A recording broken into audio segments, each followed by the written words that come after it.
Okay, I'm not sure why this did not work before, but I'm hoping that it's going to work now. I'm going to post this on my Facebook as well so that people can join in. So here goes. Okay, so we're learning a Mamar of the Rebbe, which is connected to the 11th day of the month of Nisan.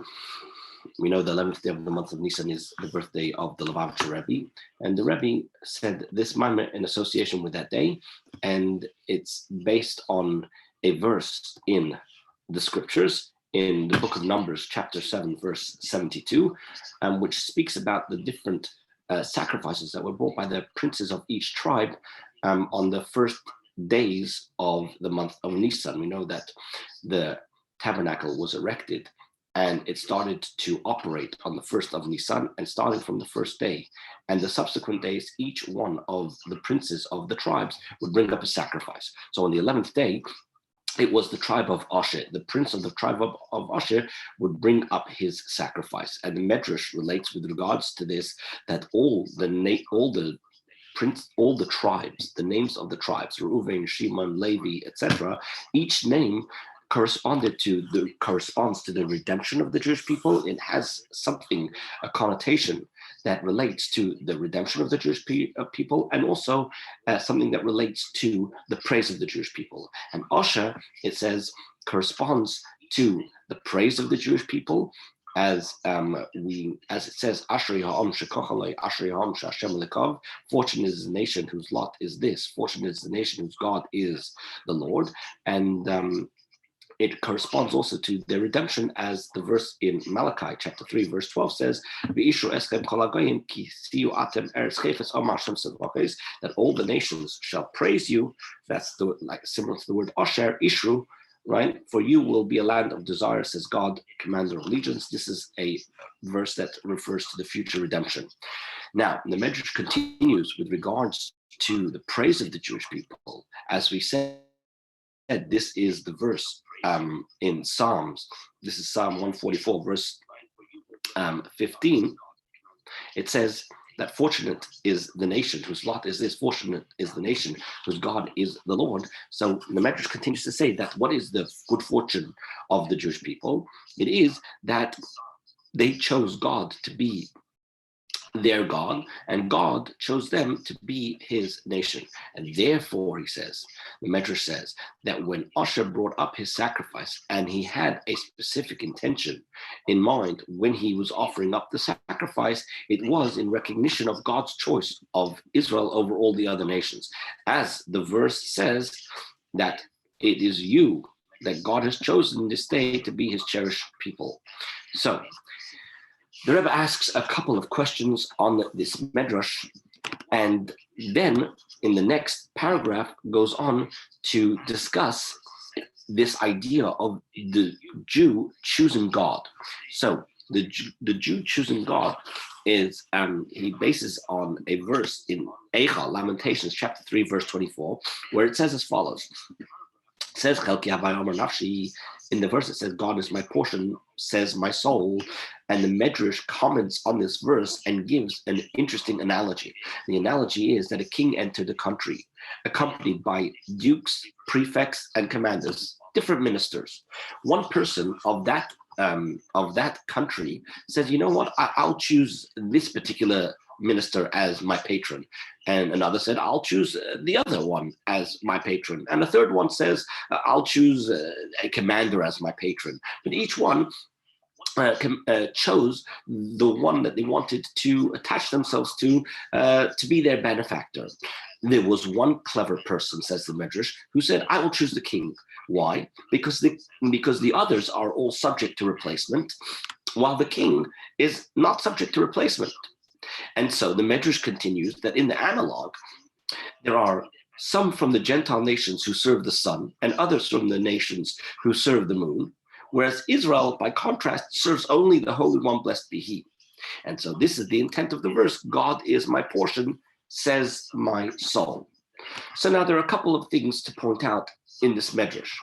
So the first thing is, on the surface, we need explanation, because even somebody who's not very clever, even a young child, knows that the king is greater than all the other ministers. So why do you need to have some kind of extra wisdom in order to choose the king? And also, it's a very strange reason that that's given for choosing the king over the ministers. It's that since the ministers are subject to replacement, that's why that's why this wise man is not going to choose them and is going to choose the king. But seemingly, you would choose the king even if the ministers were not replaceable.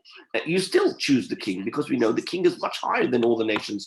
And, there's a couple of points that the Rebbe points out with King Saul. When we talk about King Saul, he was head and shoulders above the rest of the nation. That's what the Bible tells us. And on a deeper level, it doesn't just mean physically he was higher, but spiritually he was head and shoulders above the rest of the nation. And when we talk about the rest of the nation, that includes even the highest ministers. So then why do you need this reason of the fact that all the other ministers are going to be replaced, whereas the king's not going to be replaced? So the Rebbe offers one possible explanation, and he says as follows. Maimonides explains that when it comes to idolatry, it wasn't something that happened all of a sudden. This was something that slowly evolved, where to begin with, the first generations didn't think that the sun and the moon and the stars were gods on their own, but rather they thought that God was clearly sending down sustenance to the earth through the stars and the constellations. And this is actually implied in the verse in Deuteronomy chapter 33, verse 14, where it says, with the goodness of the sun's crops and with the goodness of the moon's yield. So they understood that it wasn't as if they were independently, it was rather that God was conveying this sustenance through them. But what was their mistake? Where these first generations made a mistake was they thought that the sustenance which God conveys through the stars and the constellations is actually transmitted by their choice. Meaning, according to their misconception, the stars and the constellations and the entire array of intermediaries in the natural order have the power of choice. And so these people felt that the intermediaries therefore deserve to be served. What they didn't understand is that these intermediaries, the constellations, have absolutely no free choice of their own. And they are, and here, in this Mamar is introduced a well-known aphorism, and that is that they are like the axe in the hand of a woodchopper. While an axe may be very powerful, it has no power to choose to do anything of its own. It's completely dependent on the hand of the woodchopper. And so too, we may see forces of nature that are very powerful. However, they are in God's hands like the axe is in the hand of the woodchopper. They have no free choice of their own. Now, what they made a mistake was to think that actually they were worthy of receiving thanks, similar to this idea when a person walks in to either a party or a restaurant and they are served by the waiters. So the Talmud says the wine belongs to the owner, but the waiter deserves a compliment, because even though the wine doesn't belong to the waiter, so why are you thanking him at all? But nevertheless, he deserves recognition for his efforts in serving it. So they thought that perhaps if they were to worship the sun, the moon, and the stars, and thinking mistakenly that they perhaps may have free choice of their own, so therefore they may get perhaps greater prosperity by worshiping them. And from this came a greater mistake in later generations, that they thought that God completely abandoned the earth in the hands of the stars and the constellations. And this could be, understood by perhaps an analogy of a king who appoints ministers to rule a country and doesn't really get involved in the day-to-day runnings of the country, apart from, serious situations where he needs to get involved. But otherwise, he leaves it up to the ministers. Now, the Rebbe goes on to say that perhaps we could suggest that this is what it means when we say that the wise person, the Jewish people who are compared to the wise man, were wise by recognizing that it's best to choose the king, because they recognized that all these intermediaries, all these ministers have no choice, no free choice. Right? In other words, in the analog, the Jew realizes that the sun and the moon and the stars have no power of their own, and really they're just like an axe in the hand of the wood chopper. And because the Jews were able to perceive that, even though it's not so apparent at first glance, this shows that they had great wisdom, because externally it seems as if the sun and the moon and the stars are actually very powerful. But to realize and to perceive that really, no, their power is all God's power and they have no choice of their own, this comes from being able to see past the facade, to see past what meets the eye, and see a little bit deeper. The Rebbe, however, does not like this explanation. In other words, he says it's not enough, because the fact that the Medrash brings as an example for this from different ministers, right? The ministers do have free choice. The fact of the matter is, if you think about the analogy, the ministers do have power that is given to them, whereas the sun, the moon, and the stars have no power at all. And since the ministers have no power at all,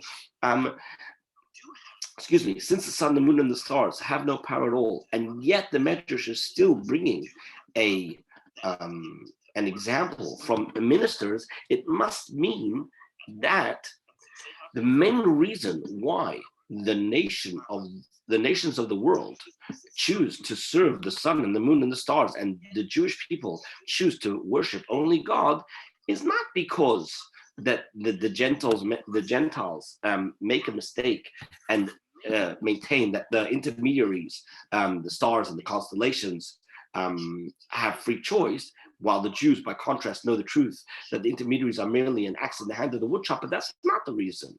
That's not all, at least it's not the only reason, but rather it's because some of the nations of the world, the main thing for them is to receive sustenance.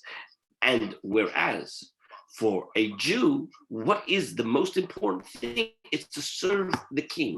In other words, what we're saying is, according to the Medrash, even if it were true that you could receive greater sustenance from choosing one of the ministers, nevertheless, the Jew chooses God over the ministers, not because of what he might receive, but rather because serving the king is of the utmost importance. To explain this a little bit more, the fundamental reason why some of the Gentiles serve the stars and the constellations, as is explained in some of the other explanations in the Torah, in Chassidic texts and Kabbalistic texts, is that in order to receive influence from the side of holiness, if you want to receive any kind of influence from the side of Kedusha, holiness, what is required is bittul. Bittul means self-effacement, to nullify oneself. And since there are those who do not desire to nullify themselves, and people at large who choose not to nullify themselves would prefer to serve false deities or other intermediaries which they believe to be the source of sustenance, thereby being able to receive influence from these intermediaries without having to nullify themselves. As the Zohar states, the Zohar says, a spirit of impurity is continuously found where there is no cost and there is emptiness.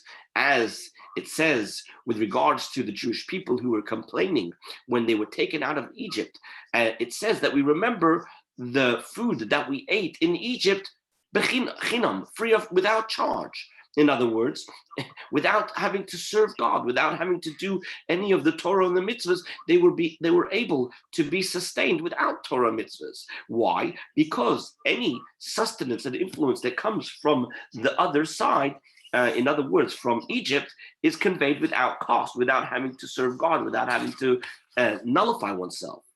And a second reason why some of the non-Jewish nations would rather receive their sustenance from the stars and the constellations is because the sustenance that comes down through the stars and the constellation is quantitatively greater. In other words, you can get more if you go that way. What does this mean? To explain, the nurture received by the other side comes from God's encompassing light, which is called in Kabbalistic terms makiv, encompassing. That is above the framework of the spiritual cosmos. In other words, generally speaking, if you want to enter the world of holiness and kedusha, everything is in an order and structured manner, and therefore a certain amount of influence is given based on and according to the vessel. However, when you receive from the other side, so to speak, the side of impurity, there the prosperity that comes from that source is dispensed without any calculation, and so therefore it's granted in abundance. Now, we're not going to get into a discussion about whether that's fair or not. There's a whole discussion about why this is the case, why it is that the source of impurity is able to give in an abundance. But the point is that the nations, some of the nations who wish to go that route, do so because they want to get more. But on this basis, now that we understand this principle, that you could get more by going to a place of impurity. So from this, now we can understand and appreciate the unique positive quality and the wisdom, so to speak, of the Jewish people who serve God himself and only God. Why? It's because even though that to receive sustenance from the realm of holiness is you need service and labor to make oneself fit and a vessel to receive this from God. And not just that, at least initially, now while we are still in exile, the blessings are measured. We know that when Mashiach comes, we're going to receive it in abundance. But right now, it's all measured according to the manner commensurate to the divine service that is performed. But nevertheless, for the sake of serving God and God alone, Jews are willing to forego all of the abundance that they could otherwise receive. And so this is more cherished to them than anything they may be able to get from, in the analogy, from the ministers. Now, the rationale the Medrash gives as to why the clever person chooses the king and not one of his officers. What did we say? The reason was because the others are all subject to replacement, whereas the king is not subject to replacement. Now, the Rebbe asks, seemingly on the surface, we could say that what's meant over here is that the sustenance that comes from the Sitra Achra, even though it is more abundant than the sustenance that comes from holiness, but it is merely temporary, something that will not endure. Why? Because after we have the whole refinement process, and then all the sparks of godliness that fell into Clipper are taken out, which that we know is where the other side, the Klippa, receives its vitality. So after they're elevated, then they will be nullified completely. So the converse is also true, that the fact that the sustenance from holiness is measured and limited is only true right now in this era. But after the source of the inward beneficence is revealed, its source being the inner dimension of the encompassing light, a very, very high level, then we know that what's going to be granted to the side of holiness is going to be far greater than any kind of influence and sustenance that was granted to the other side, right? As our rabbis say, this is in the Talmud says that if this is what those who transgress God's will receive, certainly those who fulfill his will receive even greater benefit. But then what comes out of all of this is that what is the wisdom of the Jewish person? That he's able to just see a little bit further. What's the difference between the one who chooses the ministers and the one that chooses the king? The one who chooses the minister is very short-sighted. He's only looking for the here and the now. But then it seems that the only benefit, the only wisdom of the Jew is, as our rabbis say, who's a wise man? One who sees what will be. So what we're saying is that the choice of the Jew choosing God over the others is not necessarily, seemingly, it's not necessarily because they really choose service of the king over everything else, but rather it's because they too want benefit. But what's the difference between them and the nations? The nations look in the here and the now, and the Jews are able to understand that there's going to come a time where the here and the now, where the sustenance that they will receive will be much greater in the Messianic era. However, says the Rebbe, the Rebbe doesn't like this because the Rebbe says from the fact that the Medrash says that the Jews serve Hashem because the verse says, God is my portion, says my soul. This is again from the book of Lamentations, that who's choosing God as their portion? It's the soul that's speaking on behalf of the Jew, saying that God is his portion. So from the fact that it's coming from his soul, that this is an indication that the wise man's choice of the king is not because of any benefit that he will derive, but solely because of the king. In other words, what it means is because of the bond with the king that is created by serving him. That's why he chooses the king. It has nothing to do with any benefit that he will receive as a result of this service. So what this means is that the reason why the Jew chooses God, even though at present the abundant sustenance is sometimes granted to those who violate this will, is not because of what's going to come afterwards, but rather the choice is motivated by the fact that the sustenance granted to those who fulfill his will is given from where? Is given from the inner dimension of God's will, because it's his true desire. What that means is that what does God want? God created the world for us to serve him. God created the world that there should be God consciousness, etc. And so when God is giving us the means to be able to perform that and to carry this mission out, what we are receiving from God is actually coming from God's inner will, from his true desire. And the sustenance that's given to those who violate his will is not given from God's inner desire, but rather is given begrudgingly as someone who throws it over his shoulder to his enemy against his will, for the reason why God is giving this sustenance and allowing for the impurity to continue is only because of a bigger vision that God has, but not that God himself wants that the people who violate God's will should actually receive sustenance. And so therefore, when Jews say that they choose God and they desire sustenance that's given to those who fulfill his will, it's because, even though it may be lesser, but it's because it comes from God himself. You might ask that if the cleverest person's choice of the king is due to his desire to connect with God, so then why does the Medrash offer the rationale that all others are subject to replacement? That's why he doesn't choose all the others. So perhaps we could suggest that the intent of that statement is that the fact that they are all subject to replacement indicates that even at present, they do not represent true existence. We know that truth is eternal. Anything that is true is eternal. And anything that does not last for eternity is not really true.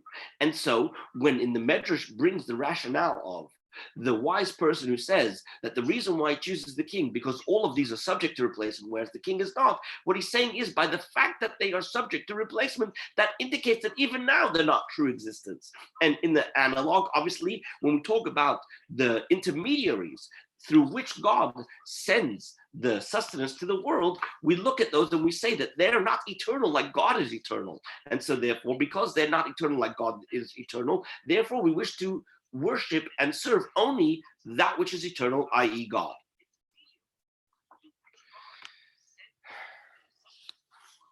And so this is what it means when he says Anonosiv Malka.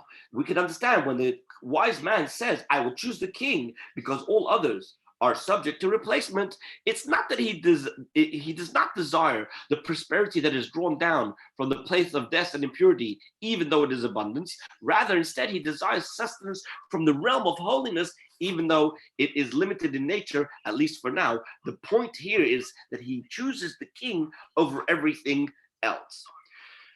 The Mamar is quite a long Mamar, and so therefore I'm going to stop here, and I'm basically going to suggest a take-home message from what we've studied so far.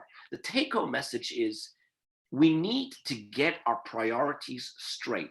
We need to know what it is that we ought to be choosing in our life.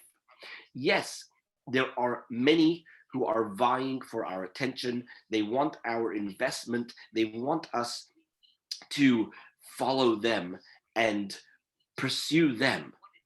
However, a Jew knows, because instinctively the soul tells him your portion is with God. You need to choose God, not because you're going to get anything greater or because you're going to get an abundance, but rather because this is what life is all about. This is life.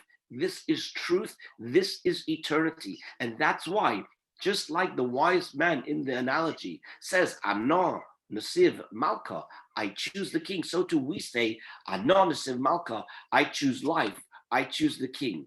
And it's very appropriate that we're learning it in these days, because according to the Talmud, there are two opinions as to when the world was created. One opinion is that it was created on the 25th of the month of Elul, and the 6th day of creation was the first day of Tishrei, which is the day that Adam was created. And we know that the first day of creation, the first day of Tishrei is Rosh Hashanah, and that is the day of judgment. And the 10th day of Tishrei, that is Yom Kippur. However, there's another opinion, and that opinion holds that actually the beginning of the world was on the 25th day of Adar. And so therefore, the day that Adam and Eve were created, was on the 6th day, which would be the first day of Nisan. If we follow that opinion, then it turns out that the first day of Nisan is Rosh Hashanah, and the 10th day of Nisan is Yom Kippur.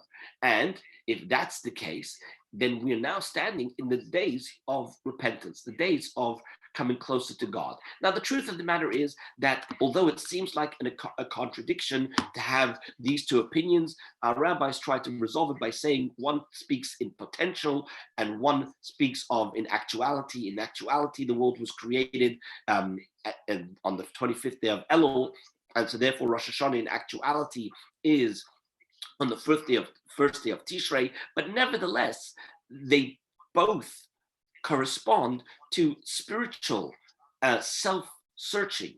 And so therefore, just like the month of Tishrei, from the first day to the 10th day, is a time when we need to inspect ourselves and we need to draw ourselves closer to God and make sure that our priorities are set straight. So too now, in the month of Nisan, we need to really reevaluate our priorities and really look at our choices and recognize that we're being afforded an opportunity to come closer to Hashem, to inspect ourselves and really return to Hashem with all our heart and with all our soul. And when we do that, then God will grant us everything that we need, including good health and sustenance and everything good, including all the spiritual wealth that we need in order to bring about the coming of Mashiach speedily in our days. Amen.